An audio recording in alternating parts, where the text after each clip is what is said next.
إن الحمد لله نحمده ونستعينه ونستغفره ونعوذ بالله من شرور أنفسنا ومن سيئات أعمالنا. من يهده الله فلا مضل له ومن يضلل فلا هادي له، وأشهد أن لا إله إلا الله وحده لا شريك له، وأشهد أن محمدا عبده ورسوله. يا أيها الذين آمنوا اتقوا الله حق تقاته ولا تموتن إلا وأنتم مسلمون. يا أيها الناس اتقوا ربكم الذي خلقكم من نفس واحدة وخلق منها زوجها وبث منهما رجالا كثيرا ونساء. واتقوا الله الذي تساءلون به والأرحام إن الله كان عليكم رقيبا. يا أيها الذين آمنوا اتقوا الله وقولوا قولا سديدا يصلح لكم أعمالكم ويغفر لكم ذنوبكم، ومن يطع الله ورسوله فقد فاز فوزا عظيما. أما بعد، فإن أصدق الحديث كتاب الله، وخير الهدي هدي محمد صلى الله عليه وسلم، وشر الأمور محدثاتها، وكل محدثة بدعة، وكل بدعة ضلالة، وكل ضلالة في النار. All praise is due to Allah. We praise Him, we seek His help, and we seek His forgiveness. And we seek refuge in Allah from the evil within our own selves and from our evil deeds. Whoever Allah guides, there is none to misguide him. And whoever Allah leads astray, there is no one that can guide him. I testify that there is nothing worthy of worship but Allah, without any partners, and that Muhammad sallallahu alayhi wa sallam is His servant and His messenger. O you who have believed, fear Allah as you should be feared, and do not die except in a state of Islam. O mankind, fear your Lord, who created you from one soul and created from it its mate, and dispersed from both of them many men and many women. And fear Allah, through whom you ask one another, and the wombs. Indeed, Allah is ever over you an observer. O you who have believed, fear Allah and speak words of appropriate justice. He will then amend for you your deeds and forgive you of your sins, and whoever obeys Allah and His Messenger has certainly attained a great attainment. The truest word is the book of Allah, and the best guidance is the guidance of Muhammad. The most evil matters are those that are newly invented. For every newly invented matter, this is an innovation. Every innovation, it is misguidance, and every misguidance, it is in the hellfire. Servants of Allah, fear Allah as you should be feared, and know that from the greatest foundations of this religion is the affair of Sabr, patience. Because the believer, he is always in a state of good. Like those who possess complete faith when they are afflicted with calamities and trials. Even if they dislike them, verily they are still in a state of blessing. How is this? Because Allah has made these decrees of the calamities a means of profit and success for the one who believes and relies on Him. Allah made them a great commerce. Verily, through patience, this servant escapes the anger and the punishment of Allah, and can attain His pleasure and His mercy. Along with patience comes the aid, the support, the guidance of Allah subhanahu toward what is best in this life and best in the next, because every trial is an opportunity to receive a reward. The believer understands that this life, it is never stable. One time it is high, one time it is low. One week it is ease, and another it is hardship. One it is wealth, and another time he is in poverty. Sometimes he's healthy and sometimes he falls sick. But the believer, he traverses this life upon foundations. He bases his life upon al-Iman, faith. He knows that Allah is the creator and the controller of all of our affairs, and no good or evil can touch him except by the decree of Allah Azza wa Jal.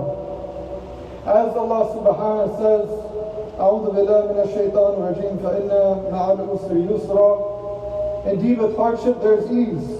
And perhaps you dislike something while it is good for you, and perhaps you love something while it is bad for you, and Allah knows best. So the believer, he remains firm upon the Qur'an and upon the Sunnah during times of turmoil. He does not rush towards innovations or false solutions when trials descend upon him. He sticks to the Kitab and the Sunnah, and the way of knowing it is by seeking it, learning it, and implementing it. As Ibn Abbas radiallahu anhuma said, indeed the most hated of affairs to Allah, they are the innovations, the bid'ah. The affair of the believer. The Prophet ﷺ said, amazing is the affair of the believer. Indeed, all of his affair is good, and it is not for anyone except for the believer. If something pleasing happens to him, he is grateful, and that is good for him. And if a hardship were to befall him, he is patient, and that is good for him. So if the servant reflects upon these foundations of the religion, he finds two main things: patience and gratitude.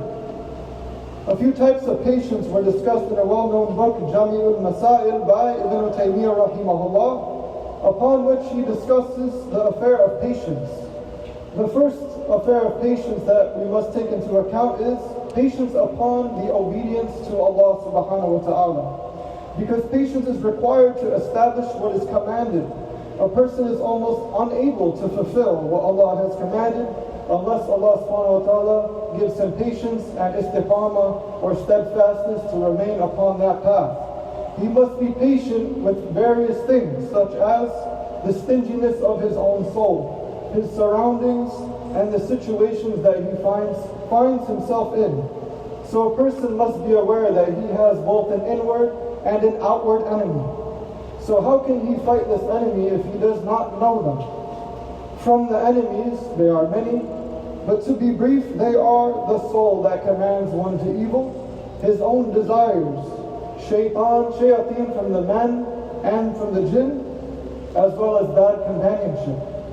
So a person must carefully choose who he decides to accompany himself with, because companions, of course, they pull one another. Abu Musa reported that the Prophet ﷺ said, verily, the parable of a good and bad company is that of a seller of musk and a blacksmith. The seller of musk will give you perfume, and you will buy some, or you will notice a pleasant smell. As for the blacksmith, he will burn your clothes, or you will notice a bad scent. So according to the amount of patience a person has, that will also determine how firm that he remains in his affairs. And patience, verily it is from Allah. An example of patience upon the obedience is regarding the prayer. So it has been established at specific times. Therefore a person must strive against his soul to establish it properly and according to the way of the Prophet ﷺ. Because verily the covenant between us and them, it is the prayer. So whoever abandons it has committed disbelief. So one must be patient in maintaining his sincerity, and as well as making sure his actions are in accordance with the Prophet ﷺ. Because verily the ulama have mentioned that these two are required for each action: sincerity and also being in accordance to the sunnah of the Prophet ﷺ. As Sufyan al-Thawri has mentioned, the most disgusting of intentions is that you do the deeds of the hereafter hoping for a reward in the dunya or to obtain something from it. And he also said, I have never struggled with something more difficult than my intention, because it is constantly changing on me. The second type of patience is being patient with calamities. And calamities affect a person. He realizes that he has no control over this. He knows that this is not from a person, especially when it comes to a person's health, his wealth, his family, or if Allah subhanahu wa ta'ala decides to take a soul. He knows that the human beings had no share in this. So it's easy for the individual to recognize that this is the decree of Allah subhanahu wa ta'ala. And this type of patience, it is one of the easier types of patience, because the servant is easily able to recognize that this is from Allah. So he has two choices: being patient by necessity or seeking reward from Allah. Either way, he must endure the trial. So if Allah were to open his heart, he begins to see the subtle kindness of Allah by his beautiful name, Al-Latif. And perhaps the calamity, it might have been sent to him to change his life around for the better. Perhaps before he was upon a certain which way, and Allah subhanahu wa ta'ala afflicts him with a calamity. He afflicts him in his wealth, in his health, in his children, or in his family. And by means of this, he turns back to Allah subhanahu wa ta'ala, as we also mentioned that Allah has praised his servant Dawood alayhi salam turning back to Him. إِنَّهُ أَوَّابٌ. And I bring this to a point because this is something that we are all able to do. We are able to turn back to Allah subhanahu wa ta'ala in times of calamity and recognize that this is nothing more than an invitation. As Ibn al-Qayyim rahimahullah said, I will remain patient in order to please you, O Allah, even though my sorrow, it kills me. It is sufficient for me that you are pleased, my Lord, even though my patience, it kills me. So what can we take from this? He also compares this to the calamity of years to blessings that he was previously in. So when the affliction comes, he looks back and he says, SubhanAllah, my whole life I lived upon this way, but it's the qadr of Allah, right now I'm in this trial. We could take a lesson from the Tabi Shurayh, as he said, if I am afflicted with a calamity, I praise Allah 4 times. Why? The first, because this calamity was not worse than it currently is. It could have been something way worse. The second, because Allah granted me patience to go through it. The third, because Allah allowed me to say, Inna lillahi wa inna ilayhi raji'un. And the fourth, because Allah subhanahu wa ta'ala did not make this calamity in my religion.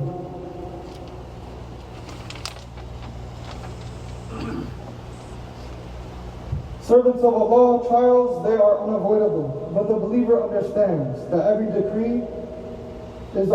hardship is decreed from Allah, and every hardship, it contains wisdom, and every act of patience, verily it has reward. So remain firm upon the Qur'an, upon the Sunnah, having sincerity and bearing patience, and know that Allah guides people of faith because of their faith. يَهْدِيهِمْ رَبُّهُمْ بِإِيمَانِهِمْ. Their Lord will guide them because of their faith.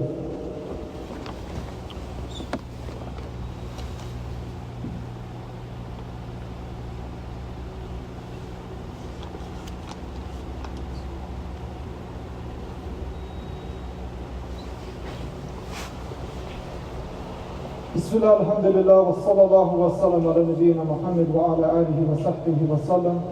والعصر إن الإنسان لفي خسر إلا الذين آمنوا وعملوا الصالحات وتواصوا بالحق وتواصوا بالصبر.